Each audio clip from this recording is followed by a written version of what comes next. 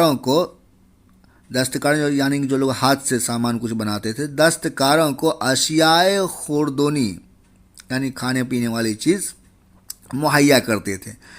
اور کیا پودوں کے باقیات سے معلوم ہوتا ہے کہ ہڑپا کے لوگ گیہوں، جو، دالیں، مٹر، دھان، تل اور سرسوں کی کاشت کرتے تھے۔ تو یہ لوگ اچھی طرح سے کھیتی کرتے تھے، ساری چیزیں اپجاتے تھے۔ زمین کی جوتائی کرنے کے لیے ہل کا استعمال ایک نئی بات تھی۔ ہڑپا عہد کے ہل تو نہیں بچ پائے ہیں کیونکہ وہ غالباً لکڑی سے بنائے جاتے تھے، لیکن ہل کی شکل و صورت کے کھلونے دستیاب ہوتے ہیں۔ یہ ہل ہے، دیکھیں۔ اس علاقے میں بارش کم ہوتی ہے، چنانچہ لوگوں نے آبپاشی کے کچھ طریقے ایجاد کیے۔ آبپاشی یعنی سینچائی، آب کہتے ہیں پانی کو۔ اور کیا طریقے اختیار کیے؟ غالباً پانی کو جمع کیا جاتا ہوگا اور حسب ضرورت اس سے فصلوں کی آبپاشی کی جاتی ہوگی۔ ٹھیک ہے، اب یہاں آ گئے۔ ہڑپا کے لوگ گائے، بھینس، بھیڑ اور بکریاں پالتے تھے۔ بستیوں کے گرد و نواح یعنی کہ آس پاس بستیوں کے گرد و نواح میں تالاب اور چارہ گاہ ہوتے تھے، لیکن خشک موسم میں مویشیوں کے جھنڈ کو چارہ پانی کی تلاش میں دور دور تک لے جایا جاتا تھا۔ وہ بیر جیسے پھلوں کو جمع کرتے تھے۔ کون سے پھل کو جمع کرتے تھے؟ بیر جیسے پھل کو، بیر کو یہ لوگ جمع کرتے تھے۔ اور کیا کرتے تھے؟ مچھلیاں پکڑتے تھے اور ہرن جیسے جانوروں کا شکار بھی کرتے تھے۔ اب اس کو دیکھتے ہیں۔ گجرات میں ہڑپا عہد کے شہر کا قریبی مشاہدہ، یہ فوٹو دیا ہے، قریبی مشاہدہ یعنی قریب سے فوٹو لیا گیا ہے۔ تو کچھ کے علاقے میں خدیر بیت کے کنارے دھولاویرا شہر آباد ہے۔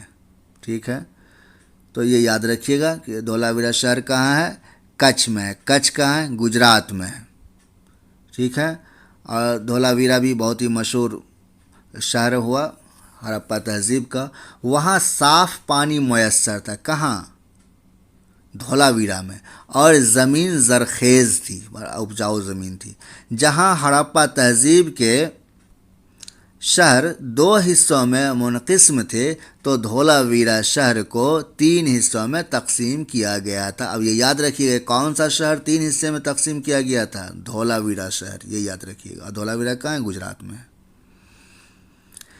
اس کے ہر حصے کے اطراف پتھر کی اونچی اونچی دیواریں بنائی گئی تھی۔ اس کے ہر حصے کے اطراف میں کیا تھا؟ پتھر کی اونچی دیواریں بنائی گئی تھی۔ ٹھیک ہے، اس کے اندر جانے کے لیے بڑے بڑے داخلی دروازے ہوا کرتے تھے۔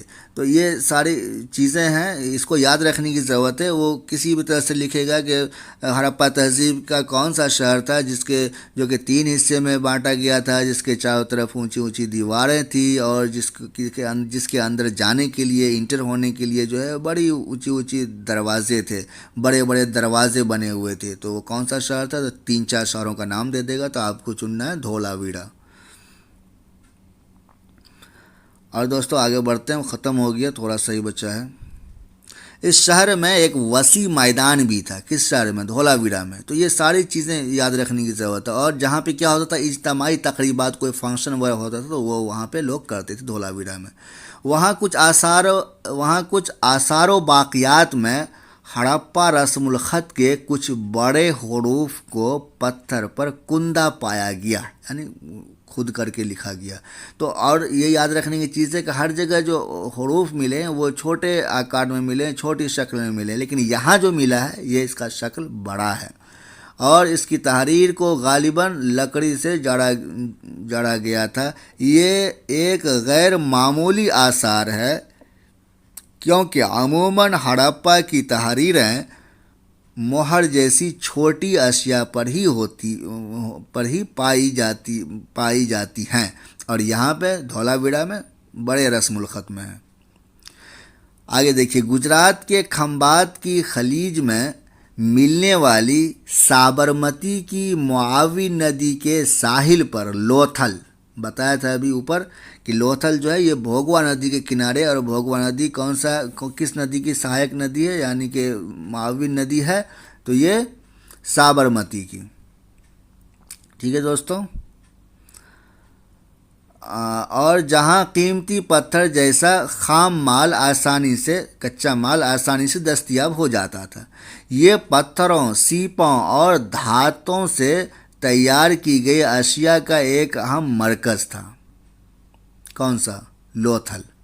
ٹھیک ہے. اور لوتھل بندرگاہ بھی تھا، تو یہ بھی آپ یاد رکھیے. اس شہر میں ایک گودام بھی تھا، اور گودام سے کئی مہریں اور مہر بندی، گیلی مٹی پر دبانے سے وہ نشان بنتا تھا مہر سے، تو اس طرح کے مہر بھی ملے ہیں. اور یہاں پر ایک عمارت ملی ہے جہاں ممکن ہے منکے بنانے کا کام ہوتا تھا. پتھر کے ٹکڑے اور ادھ بنے منکے اور منکے بنانے والے اوزار اور تیار شدہ منکے بھی یہاں سے حاصل ہوئے ہیں. کہاں سے؟ لوتھل سے. لوتھل کی بات ہو رہی ہے تو لوتھل سے. اور یہ ہے ہڑپا تہذیب کے زوال کے، اس کو پڑھیں گے نہیں، ویسے ہی بتا دیتا ہوں دوستوں. ہڑپا تہذیب کا زوال کیسے ہوا، اس پر بس باتیں ہیں. سارے ماہر آثار قدیمہ کے لوگوں نے سب اپنی اپنی رائے دیا ہے، لیکن ابھی تک یہ کلیئر نہیں ہو سکا ہے کہ اس کا خاتمہ کیسے ہوا، کیسے یہ سارے لوگ کہاں چلے گئے. تو کچھ لوگ بولتے ہیں کہ سوکھا آیا تھا بہت بڑا، کئی سالوں تک بارش نہیں ہوئی تو اناج نہیں ہوا، تو سارے لوگ بھوک سے مر گئے یا کہیں اور چلے گئے. اور کچھ لوگوں کا یہ کہنا ہے کہ سیلاب آیا تو سارے لوگ اس میں بہہ کے مر گئے. تو کئی طرح کی چیزیں آ رہی ہیں، لیکن یہ کوئی ایسا کلیئر نہیں ہوا ہے ابھی تک کہ کیا اس کے ڈکلائن کے کیا وجوہات ہوئے، کیسے یہ لوگ جو ہے یہ تہذیب کیسے ختم ہو گئی. تو ٹھیک ہے دوستو، آج یہیں تک رکھتے ہیں، اور یہ چیپٹر پورا ہو چکا ہے. تو پھر کسی اور چیپٹر میں ملیں گے انشاءاللہ بہت جلد. چونکہ اگلے مہینہ پی ٹی کے لیے نوٹیفیکیشن آئے گا، تو میری کوشش رہے گی کہ بہت جلد جو ہے NCERT کو میں پورا کروں. اور دوستو یہ جو جتنی بھی ساری چیزیں پڑھتے ہیں نا ہم لوگ، تو اس کو یاد رکھیے گا، کیونکہ یہ یہیں سے سوال بن کے آتا ہے، یہی ساری چیزیں سوال کے شکل میں آپ کو امتحان میں دیکھنے کو ملے گا. تو ٹھیک ہے دوستو، اپنا خیال رکھیں. اللہ حافظ.